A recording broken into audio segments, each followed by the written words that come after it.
ಇವತ್ತು ಸ್ವಲ್ಪ ಲೇಟೇ ಆಗಿತ್ತು ಎದ್ದಿದ್ದು. ಯೂಶ್ವಲಿ 5 ಗಂಟೆಗೆಲ್ಲ ಎದ್ದು ರಂಗೋಲಿ ಹಾಕೋದಕ್ಕೆ ಕೂತ್ಕೊಳ್ತಲ್ವ,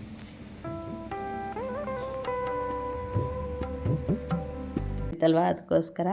ಇನ್ನು ಅಷ್ಟರಲ್ಲಿ ಸಾನು ಕೂಡ ಕ್ಲಾಸ್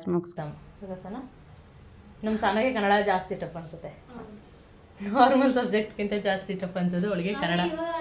ರಸ ಹಾಗೆ ರುಚಿಗೆ ತಕ್ಕಷ್ಟು ಉಪ್ಪು, ಅರಿಶಿನದ ಪುಡಿ ಸ್ವಲ್ಪ ಹಾಕಿ ಚೆನ್ನಾಗಿ ಮಿಕ್ಸ್ ಮಾಡ್ಕೊಳ್ಬೇಕು. ಮೊಸರು ಮತ್ತು ನಿಂಬೆಹಣ್ಣು ಹಾಕೋದ್ರಿಂದ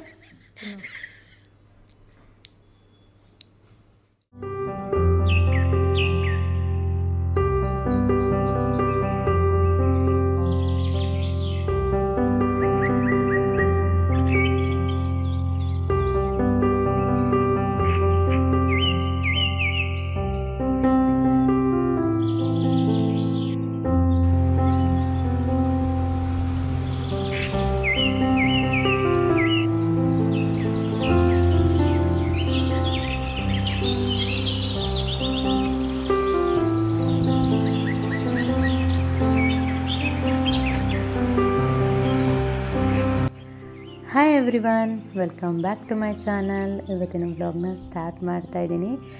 ಫಸ್ಟಿಗೆ ರಂಗೋಲಿ ಹಾಕೋಣ ಅಂಥೇಳಿ ಬಂದ್ಕೋತಿದ್ದೀನಿ. ಇನ್ನು ನಿಮಗೆ ನನ್ನ ಬ್ಲಾಗಲ್ಲಿ ಫಸ್ಟಿಗೆ ರಂಗೋಲಿ ಬಂದರೆ ಜೊತೆಗೆ ಯಾವ ಡಿಸೈನ್ ನೋಡಿ ಅಂತ ಹೇಳಿ ನಾನು ಯಾವ ದಿನದ ಬ್ಲಾಗ್ ಅಂತ ಹೇಳಿ ಹೇಳೋದೇ ಅವಶ್ಯಕತೆ ಇರೋದಿಲ್ಲ. ನಿಮಗೆ ಗೊತ್ತಾಗ್ಬಿಟ್ಟಿರುತ್ತೆ ಅಲ್ವಾ ಅಲ್ಲ ಗೊತ್ತಾಗೇ ಆಗಿರುತ್ತೆ ನಿಮ್ಮೆಲ್ರಿಗೂ ಕೂಡ. ಹೌದು. ಇನ್ನು ನೆಕ್ಸ್ಟಿಗೆ ಏನಂದರೆ ಇವತ್ತು ನಾನು ರಂಗೋಲಿ ಇಡ್ತಾರೋದು ಬಂದು 5ರಿಂದ 3 ಚುಕ್ಕಿ ರಂಗೋಲಿನ ಇಡ್ತಾಯಿದ್ದೀನಿ. ಇದು ಪುಟ್ಟದಾಗಿ ಬೇಕಿದ್ರೂ ಹಾಕ್ಕೊಳ್ಬೋದು, ಇಲ್ಲಾಂದರೆ ಇದನ್ನೇ ಸ್ವಲ್ಪ ದೊಡ್ಡದಾಗಿ ಬೇಕಿದ್ರೂ ಹಾಕ್ಬೋದು. ನಿಮಗೆ ಸ್ಪೇಸ್ ಎಷ್ಟಿದೆ ಅದನ್ನು ನೋಡಿ ಚುಕ್ಕಿ ಇಟ್ಟು ರಂಗೋಲಿನ ಇಡ್ಬೋದು. ಇನ್ನು ಈ ರಂಗೋಲಿ ಪುಟ್ಟದಾಗಿ ಚೆನ್ನಾಗಿ ಕಾಣಿಸುತ್ತೆ ಅಂತ ಹೇಳ್ಬಿಟ್ಟು ಈ ರೀತಿ ಹಾಕ್ತಾಯಿದ್ದೆ. ಇವತ್ತು ಸ್ವಲ್ಪ ಲೇಟೇ ಆಗಿತ್ತು ಎದ್ದಿದ್ದು. ಯೂಶ್ವಲಿ 5 ಗಂಟೆಗೆಲ್ಲ ಎದ್ದು ರಂಗೋಲಿ ಹಾಕೋದಕ್ಕೆ ಕೂತ್ಕೊತಿದ್ದೆ. ಬಟ್ ಆದರೆ ಇವತ್ತು 5:15 ಆಗಿಬಿಟ್ಟಿತ್ತು ಎದ್ದಿದ್ದೇನೆ. ಅಂದರೆ ಇವಾಗ ಬಾಕ್ಸ್ ಪ್ಯಾಕ್ ಮಾಡೋ ಟೆನ್ಷನ್ ಇಲ್ಲ ಅಲ್ವಾ, ಹಾಗಾಗಿ ಅಲಾರಾಮ್ ಹೊಡ್ಕೊಳ್ತಾ ಇರುತ್ತೆ. ಬಟ್ ಆದರೆ ಎದ್ದೇಳೋದಕ್ಕೆ ಆಗೋದಿಲ್ಲ. ಆಫ್ ಮಾಡಿ ಇನ್ನು ಸ್ವಲ್ಪ ಹೊತ್ತು ಅಂತ ಹೇಳಿ ಮಲಗಿ 5:15 ಎದ್ದು ಇನ್ನು ಸಾನೂ ಓದೋದಕ್ಕೆ ಅಂತ ಎದ್ದು ಕೂತಿಲ್ಲ. ಅವಳನ್ನ ಎಬ್ಬಿಸ್ಬಿಟ್ಟು ನಾನು ಕೂಡ ರಂಗೋಲಿ ಹಾಕಿ ಮುಗಿಸ್ಬಿಡೋಣ ಅಂತ ರಂಗೋಲಿ ಹಾಕ್ತಾಯಿದ್ದೆ. ಇನ್ನು ಈ ರೀತಿ ರಂಗೋಲಿ ಬಂದಿತ್ತು. ಇನ್ನು ಆ ಮಧ್ಯದಲ್ಲಿ ಹಾಕ್ತೆ ಅಲ್ವಾ, ಅದು ಗೆರೆ ಹಾಕೋದು ಬೇಡ ಅನಿಸ್ತು. ಫಸ್ಟಿಗೆ ಹಾಕಿದ್ದೆ ಚೆನ್ನಾಗಿತ್ತು, ಬಟ್ ಹಾಕಿಬಿಟ್ಟೆ. ನೆಕ್ಸ್ಟಿಗೆ ಇನ್ನು ಅದನ್ನು ತೆಗೆಯೋದಕ್ಕಾಗಲ್ಲ ಅಂಥೇಳಿ ಪರವಾಗಿಲ್ಲ ಅಂಥೇಳಿ ಬಿಟ್ಟೆ. ಇನ್ನು ರೆಡ್ ಮತ್ತು ಯೆಲ್ಲೋ ಕಲರ್ ಡಾಟ್ಸ್ ಇಟ್ಟು ಇನ್ನು ಫೈನಲಿ ಈ ರೀತಿ ರಂಗೋಲಿ ಕಾಣಿಸ್ತಿತ್ತು. ಹೇಗೆ ಕಾಣಿಸ್ತಿದೆ ಅಂತ ಹೇಳಿ ಕಮೆಂಟ್ ಮಾಡಿ ತಿಳಿಸಿ. ಇನ್ನು ಬಂದೆ ಮನೆ ಒಳಗಡೆ, ಮನೆ ಕ್ಲೀನ್ ಮಾಡ್ಕೊಳ್ಳೋಣ ಅಂಥೇಳಿ. ಬಟ್ ಕನುಷಿ ಹಿಂದಿನ ದಿನ ಓದಿರಲಿಲ್ಲ, ಮಲಗಿಬಿಟ್ಟಿದ್ಲು. ಅದಕ್ಕೋಸ್ಕರ ಅವಳನ್ನ ಓದೋದಕ್ಕೆ ಕೂರಿಸೋಣ ಅಂತ ಹೇಳ್ಬಿಟ್ಟು ಅವಳನ್ನ ಕೂರಿಸ್ಕೊಂಡು ನಾನು ಹೋಗೋದು ಬರೋದು, ಸ್ವಲ್ಪ ಕೆಲಸ ಮಾಡ್ಕೊಳ್ಳೋದು ಹೀಗೆ ಮಾಡ್ತಾಯಿದ್ದೆ. ಸಂತನೇ ಎದ್ದು ಓದಿಸಿ ಅಂತ ಹೇಳಿದೆ. ಇಲ್ಲ ಸ್ವಲ್ಪ ಹೊತ್ತು ಓದಿಸು, ಅದಾದಮೇಲೆ ನಾನು ಓದಿಸ್ತೀನಿ ಅಂದರು. ನಮ್ಮ ಕನುಷಿ ಅದರಲ್ಲಿ ಮಮ್ಮಿ ಸೊಳ್ಳೆ ಕಚ್ಚಿತು, ಮಮ್ಮಿ ಅದು, ಮಮ್ಮಿ ಇದು, ಮಮ್ಮಿ ಹಾಗೆ ಹೀಗೆ ಅಂದ್ಕೊಂಡು ಮಲ್ಕೊಂಡು ಎದ್ದು ಎಲ್ಲ ನಾಟಕಗಳು ಮಾಡ್ತಾಯಿದ್ಲು. ಎಕ್ಸಾಮ್ ಬಂದರೆ ಒಂಥರ ಏನು ಟೆನ್ಷನ್ ಅಂದರೆ ಇವ್ರನ್ನ ಓದಿಸೋದೇ ಒಂದು ಟೆನ್ಷನು. ಬಾಕ್ಸ್ ಇಲ್ಲ, ಕೆಲಸ ಕಮ್ಮಿ ಅನಿಸುತ್ತೆ, ಬಟ್ ಓದಿಸೋದು ಮಾತ್ರ ಸಿಕ್ಕಾಬಟ್ಟೆ ಟೆನ್ಷನ್ ಅನಿಸ್ತಾ ಇರುತ್ತೆ. ಇನ್ನು ಒಂದಷ್ಟು ಕ್ವಶನ್ ಆನ್ಸರ್ಗಳು ನೋಟ್ಸಲ್ಲಿ ಬರೆದಿದ್ದಿರಲಿಲ್ಲ, ಫೋನಲ್ಲಿ ಮೆಸೇಜಲ್ಲಿತ್ತು. ಸೊ ಹಾಗಾಗಿ ಅದನ್ನು ಬರ್ಕೊಟ್ಟೆ. ಅವಳು ಓದಿ ಮುಗಿಸಿದ್ಲು. ಅದಾದಮೇಲೆ ಇಬ್ಬರೂ ರೆಡಿ ಮಾಡಿ ಕಳಿಸ್ಬಿಟ್ಟೆ. ಸ್ವಲ್ಪ ಟೆನ್ಷನ್ ಜಾಸ್ತಿ ಅನಿಸ್ತಿತ್ತು. ಇನ್ನು ಎಕ್ಸಾಮ್ ಟೈಮಲ್ಲಿ ಲೇಟ್ ಆಗುತ್ತೆ ಅಂತ ಹೇಳಿಬಿಟ್ಟು ಅವರಿಬ್ರೂ ರೆಡಿ ಮಾಡಿ ಕಳಿಸ್ಬಿಟ್ಟೆನ. ಅದಾದಮೇಲೆ ಮನೆ ಕ್ಲೀನ್ ಮಾಡ್ಕೊಳ್ಳೋಣ ಅಂತ ಹೇಳಿಬಿಟ್ಟು ಇಬ್ಬರೂ ಕಳಿಸಿದ್ದಾದಮೇಲೆ ಕಸ ಗುಡಿಸಿ ಮನೆ ಒರೆಸ್ಕೊಂಡೆ. ಇನ್ನು ಜೊತೆಗೆ ಹಾಗೆ ಬಾಲ್ಕನಿನೂ ಕೂಡ ಕ್ಲೀನ್ ಮಾಡಿ ಮುಗಿಸ್ಬಿಡೋಣ ಅಂಥೇಳಿ ಕ್ಲೀನ್ ಮಾಡಿ ಮುಗಿಸ್ಕೊಂಡು ಬಂದು ಇನ್ನು ನಾನು ಕೂಡ ದೇವ್ರ ದೀಪ ಹಚ್ಚಿದೆ.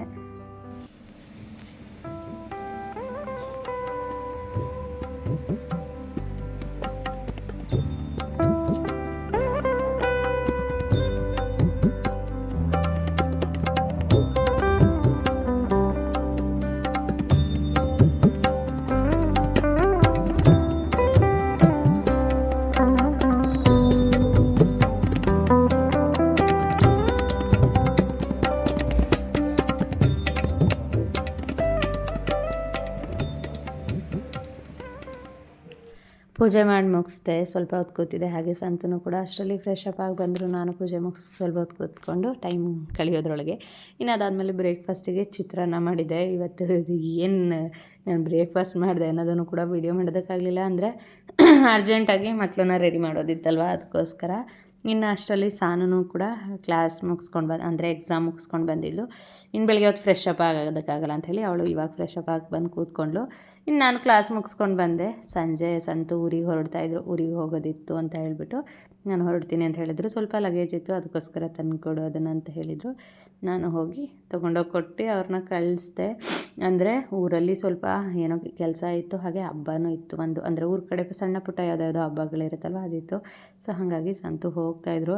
ಇನ್ನು ನಮ್ಮ ಮನೆಯಲ್ಲಿ ನೋಡಿ 3 ಕೋತಿಗಳ ಥರ ಇವ್ರು ಕೂತಾರು, ವಚನ, ಸಾನು, ಕನು. ಟಿ ವಿ ಆನ್ ಮಾಡಿದ್ದಾರೆ, ಟಿ ವಿನಲ್ಲಿರೋದನ್ನು ನೋಡ್ತಾ ಇಲ್ಲ, ಫೋನ್ ಇಟ್ಕೊಂಡು ಫೋನಲ್ಲಿ ನೋಡ್ತಾ ಕೂತಿದ್ದಾರೆ 3 ಜನನೂ ಸೇರಿಕೊಂಡು.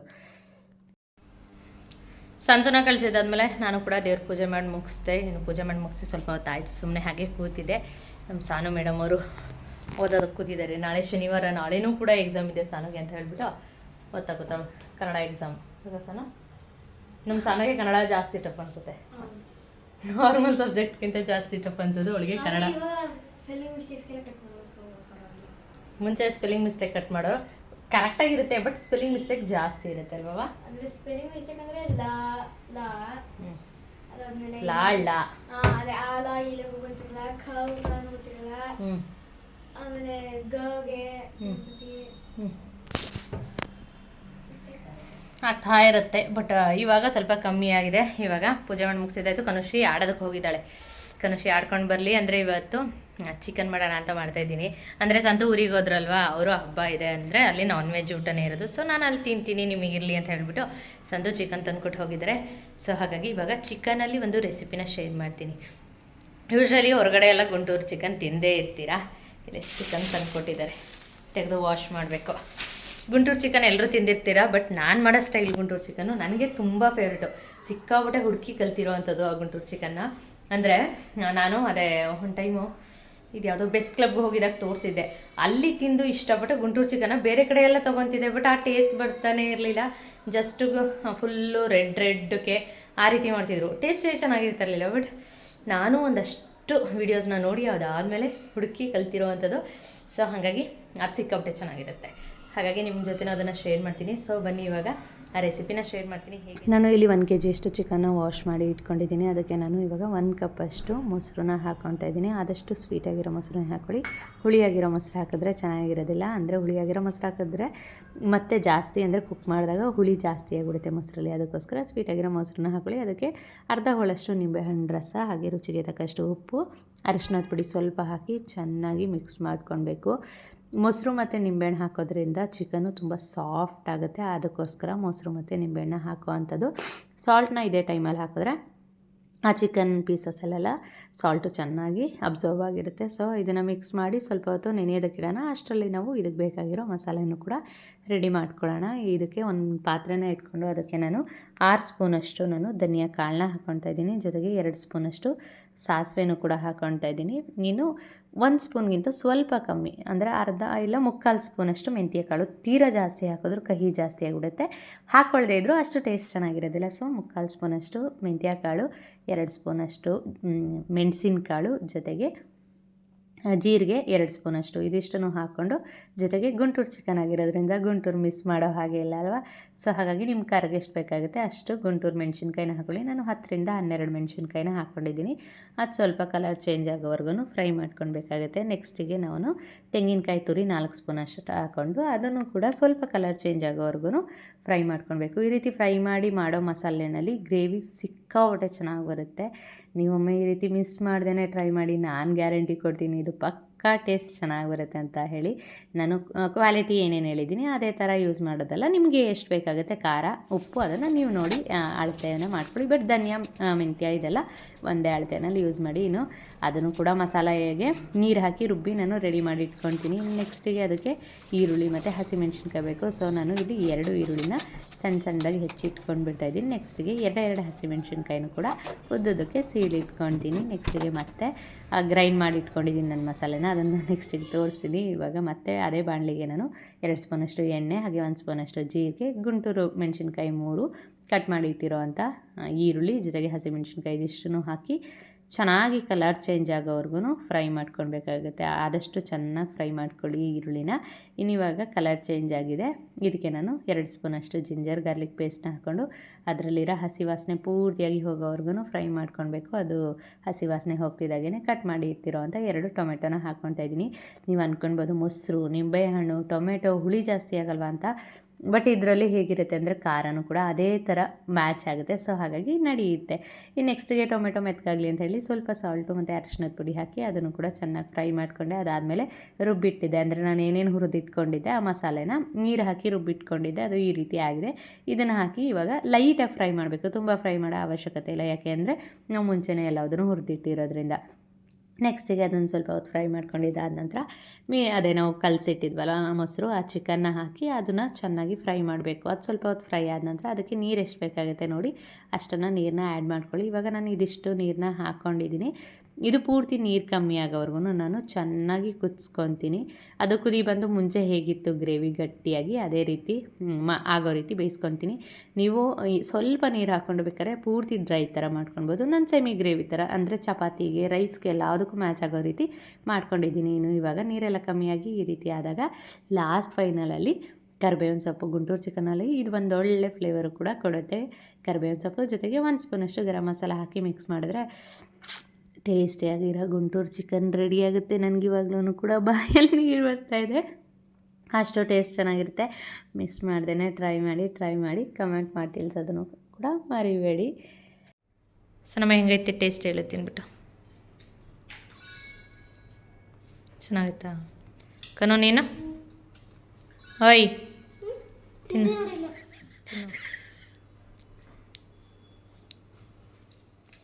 ಲೆಗ್ ಪೀಸ್ ಹಾಕೊಂಡವಳೆ ಸಾನು ಮೇಡಮ್. ಹಾಂ ನಮ್ಮ ಕುನುಷಿಗೂ ಫೇವ್ರೇಟ್ ಇದು ಅಲ್ವೇನೆ. ತಲೆ ಎಲ್ಲ ಕಿತ್ತಾಕಬಿಟ್ಟವಳೆ. ಟ್ರೈ ಮಾಡಿ ನೋಡಿ, ನಿಮಗೂ ಕೂಡ ಎಲ್ರಿಗೂ ಇಷ್ಟ ಆಗೇ ಆಗುತ್ತೆ, ಪಕ್ಕಾ ಚೆನ್ನಾಗಿರುತ್ತೆ. ನೀವು ಹೋಟೆಲಲ್ಲಿ ಡಿಫ್ರೆಂಟ್ ಸ್ಟೈಲ್ ಗುಂಟೂರು ತಿಂದಿರ್ತೀರ, ರೆಡ್ಗೆ ಫುಲ್ಲು ಕೆಂಪುಗೆ. ಬಟ್ ಇದು ತೀರಾ ಕಲರ್ ಇರೋಲ್ಲ, ಸ್ಪೈಸಿಯಾಗಿ ಮಾತ್ರ ಇರುತ್ತೆ. ಮೆಣಸೋದೆಲ್ಲ ಜಾಸ್ತಿ ಹಾಕಿರ್ತೀವಲ್ವ, ಸ್ಪೈಸಿನೆಸ್ ಮಾತ್ರ ಇರುತ್ತೆ. ಟೇಸ್ಟ್ ಮಾತ್ರ ಸಖತ್ತಾಗಿರುತ್ತೆ. ಆಫ್ ಮಾಡೋ ಇವತ್ತು ನೀನು. ಟೇಸ್ಟ್ ಮಾತ್ರ ಸಖತ್ತಾಗಿರುತ್ತೆ. ಟ್ರೈ ಮಾಡಿ, ಹಾಗೆ ಕಮೆಂಟ್ ಮಾಡಿ ತಿಳಿಸೋದನ್ನು ಮರಿಬಿಡಿ. ಮಿಸ್ ಮಾಡ್ದೇನೆ ಟ್ರೈ ಮಾಡಿ, ತುಂಬ ನಂಬಿಕೆಯಿಂದ ಹೇಳ್ತಾ ಇದ್ದೀನಿ, ಅಷ್ಟು ಟೇಸ್ಟ್ ಚೆನ್ನಾಗಿರುತ್ತೆ ಇದು ಮಾತ್ರ. ಟ್ರೈ ಮಾಡಿ, ಹಾಗೆ ಕಮೆಂಟ್ ಮಾಡಿ ತಿಳಿಸಿ. ಇನ್ನು ನಾನು ಕೂಡ ಊಟ ತಿಂದು ಮುಗಿಸಿ ರೆಸ್ಟ್ ಮಾಡ್ತೀನಿ. ನಾಳೆನೂ ಕೂಡ ಸಾನುಗೆ ಎಕ್ಸಾಮ್ ಇದೆ. ಇದೆ ಹಾಕ್ಕೊಡ್ತೀನಿ. ಸಾನುಗೆ ಎಕ್ಸಾಮ್ ಇದೆ, ಅವಳು ಹೋಗ್ತಾಳೆ, ಕನುಷಿ ಇಲ್ಲ. ನಾಳೆ ಸಾನನ್ನು ಕಳಿಸ್ಬೇಕಷ್ಟೇ, ಸಂತೂ ಕೂಡ ಇಲ್ಲ. ಇವಾಗ ಬೇಗ ಮಲಗಿ ಸಾನನ ಬೆಳಗ್ಗೆ ಬೇಗ ಎಬ್ಬಿಸ್ಬೇಕು. ಇಲ್ಲಾಂದರೆ ನಾವು ಮಲಗಿ ಬಿಟ್ಟಿರ್ತೀವಿ. ಸಂತು ಇಲ್ಲಾಂದರೆ ಸಂತೂನಾದರೂ ಅವಾಗ ಸ್ವಲ್ಪ ಎಬ್ಬಿಸ್ತಾ ಇರ್ತಾರೆ. ಬಟ್ ಸಂತು ಇಲ್ಲಾಂದರೆ ಏನೋ ಒಂಥರ ಏನೂ ಇಲ್ಲ ಅನ್ನೋ ಥರ ಮಲಗಿಬಿಟ್ಟಿರ್ತೀವಿ. ಸೊ ಹಾಗಾಗಿ ಸ್ವಲ್ಪ ಬೇಗ ಮಲಗಿ ನಾಳೆ ಬೇಗ ಹೇಳ್ತೀವಿ. ನಾನು ಫುಲ್ ಟಿ ವಿಲಿ ಅಲಾರಮ್, ಯಾವುದೋ ಟಿ ವಿಲಿ ಅಲಾರಮ್ ಹೆಂಗಿಡೋದು? ಇದೇ ಥರ ಎದ್ದು ಚೆನ್ನಾಗಿತ್ತು. ಬ್ಲೂಟೂತ್ ಸ್ಪೀಕರೇ ಆಫ್ ಆಗುತ್ತೆ. ಅದೇ 15 ನಿಮಿಷಕ್ಕೂ ಏನಾದರೂ ಬಡ್ಕೊಳ್ಳಿ ಏನಾದ್ರು ಆಡ್ತಿಲ್ಲ. ಓಕೆ, ಇನ್ನು ನಾನು ಇವತ್ತಿನ ಈ ವಿಡಿಯೋನೂ ಕೂಡ ಇಲ್ಲಿಗೆ ಎಂಡ್ ಮಾಡ್ತೀನಿ. ವಿಡಿಯೋ ಇಷ್ಟ ಆಗಿದೆ ಅನ್ಕೊತೀನಿ. ವಿಡಿಯೋ ಇಷ್ಟ ಆಗಿದ್ರೆ ಲೈಕ್, ಶೇರ್, ಕಮೆಂಟ್ ಮಾಡೋದನ್ನು ಮರಿಬಿಡಿ. ಹಾಗೆಲ್ಲ ನನ್ನ ಚಾನಲ್ನ ಹೊಸದಾಗಿ ನೋಡ್ತಿರ್ತೀರಾ,